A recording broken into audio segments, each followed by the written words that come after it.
Welcome all and very good morning. Welcome you all in knowledge sky. तो guys, ये हमारी सुबह 10 बजे की क्लास है जिसमें कि हम एक नया इनिशिएटिव शुरू कर रहे हैं। बेसिकली फोकस करते हो यूपीएससी ईपीएफओ को। जितने भी कोर्सेज हम यूपीएससी ईपीएफओ के लिए चला रहे हैं उन सभी पर आप सबका बहुत सारा प्यार रिस्पांस मिल रहा है दोस्तों, है ना। तो मैंने आप सभी से बोला था कि आप लोग सब्र रखेंगे, हम सभी चीज़ें करवाएंगे, ठीक है। तो आज से डेली सुबह 10 बजे, जी हाँ दोस्तों, डेली सुबह 10 बजे आपको द बुकैप शो मिलेगा। जी हाँ दोस्तों, कौन सा मिलेगा? द बुकैप कैप्सूल हम आपको डेली प्रोवाइड कराएंगे। इसमें हम द हिंदू की बुकैबलरी और एंटोनिम सिनोनिम देखेंगे, ठीक है।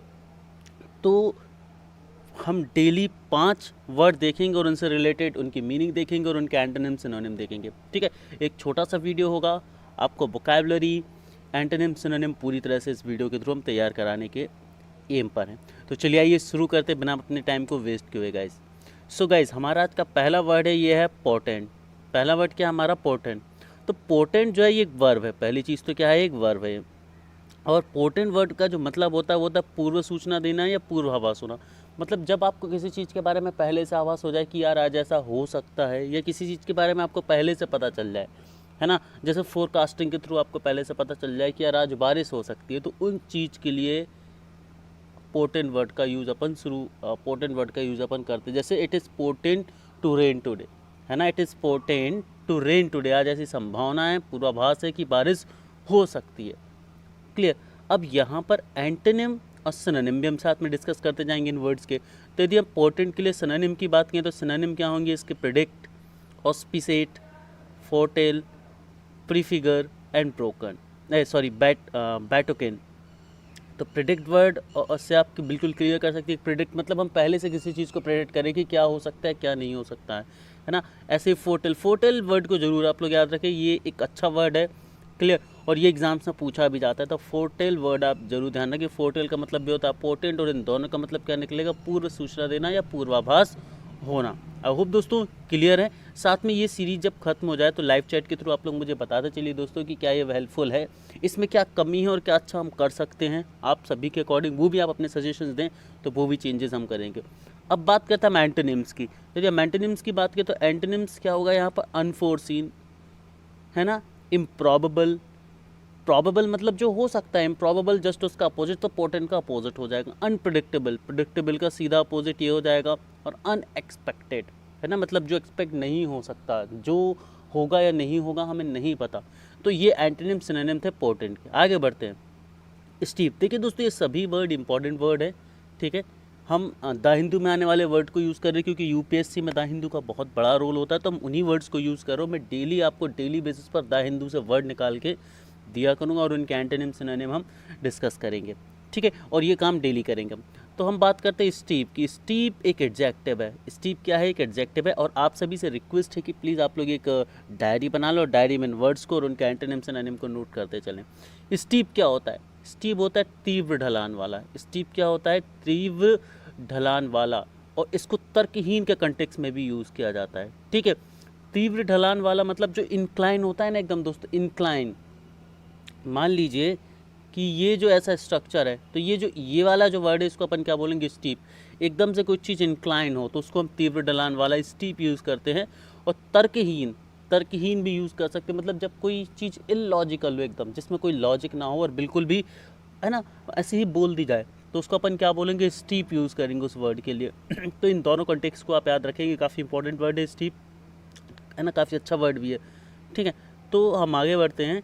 इसके ज़रा सिनोनिम की बात करते हैं। तो यदि स्टीप के सिनोनिम की हम बात करें तो इन्फ्यूज़, इसका एक प्रॉपर सिनोनिम होगा इन्फ्यूज़ और इमर्स। इन दोनों वर्ड को आप बहुत अच्छे से याद रखेंगे, है ना।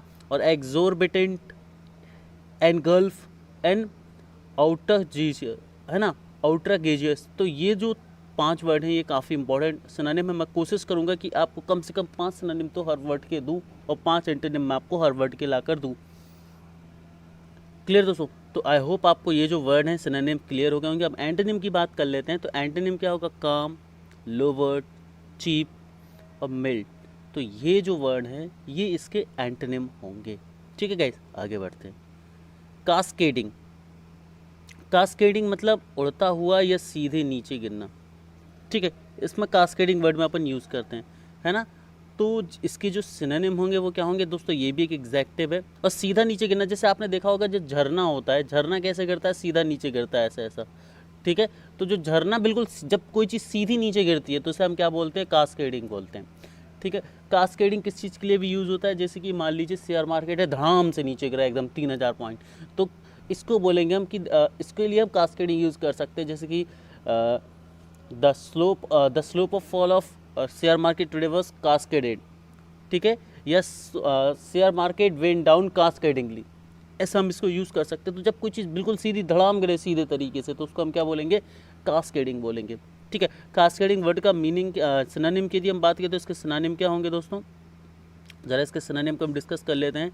डिसेंड, गुस, पोर, स्पिल। पोर और स्पिल दो इंपॉर्टेंट वर्ड है, आप सभी इनको याद रखें कास्केडिंग के सिनोनिम्स के लिए। पोर और स्पिल, ये वर्ड आपको यदि क्वेश्चन आएगा तो पोर और स्पिल में से वर्ड आपको जनरली देखने मिलेगा, ठीक है गाइस। यदि वर्ड आता है और इसका सिनोनिम पूछे जाएंगे तो आपसे पोर या स्पिल में से एक वर्ड आपको ज़रूर मिलेगा, याद रखें इन दोनों वर्ड्स को। मैं जो इंपॉर्टेंट वर्ड है उनके सिनोनिम्स में वो भी मैं आपको बता रहा हूँ, तो उनको तो आपको बहुत अच्छे से याद रखना है ये प्यारे बच्चों।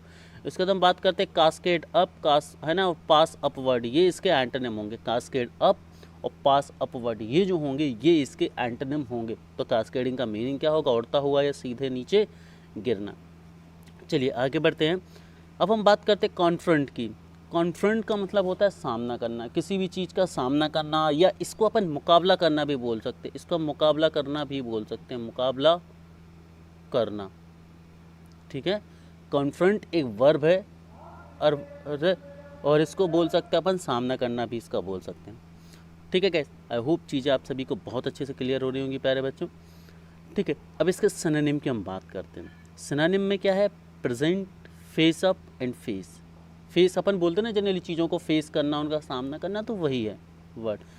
और प्रेजेंट रहना, किसी चीज़ के सामने, सामना करना मतलब प्रेजेंट रहना, तो काफ़ी कॉमन से इनके हम बोल सकते हैं कि सिनोनिम्स हैं, ठीक है।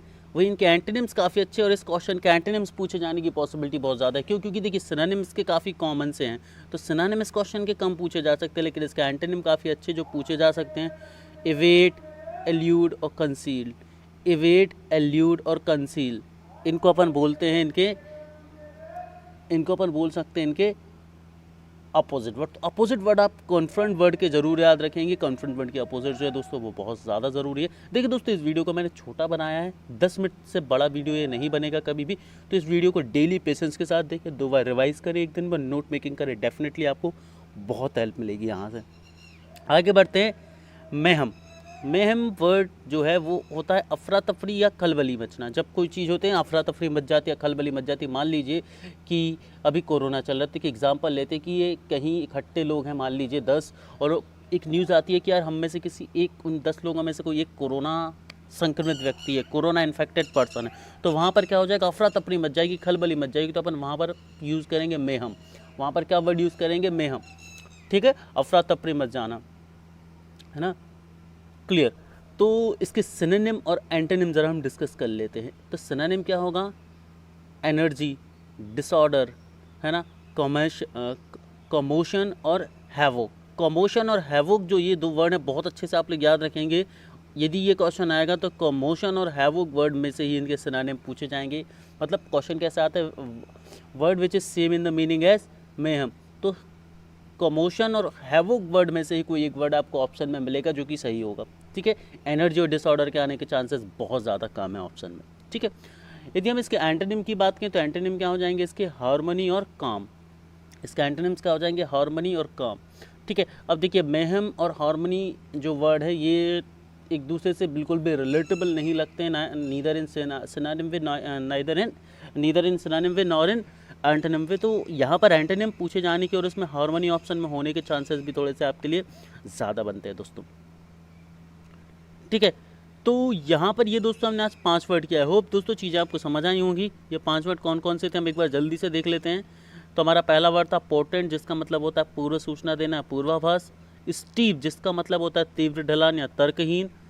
कास्केडिंग, जिसका मतलब होता है सीधा नीचे गिरना, ये आप याद रखेंगे। कॉन्फ्रंट का मतलब होता है सामना करना, और मेहम का मतलब होता है अफरा तफरी या खलबली मचना। होप दोस्तों ये सीरीज़ आपको पसंद आई होगी। प्लीज़ कमेंट सेक्शन में लाइव चैट में जो भी आपके डाउट हैं वो मुझे ज़रूर बताएं कि सर कौन कौन से डाउट है। मैं देख रहा हूँ बहुत सारे बच्चे कमेंट कर रहे हैं, तो प्लीज़ एक बार आप मुझे लाइव चैट के थ्रू अपने अपने सजेशंस दें कि क्या क्या कमी है और क्या अच्छा हम कर सकते हैं। Thank you very much.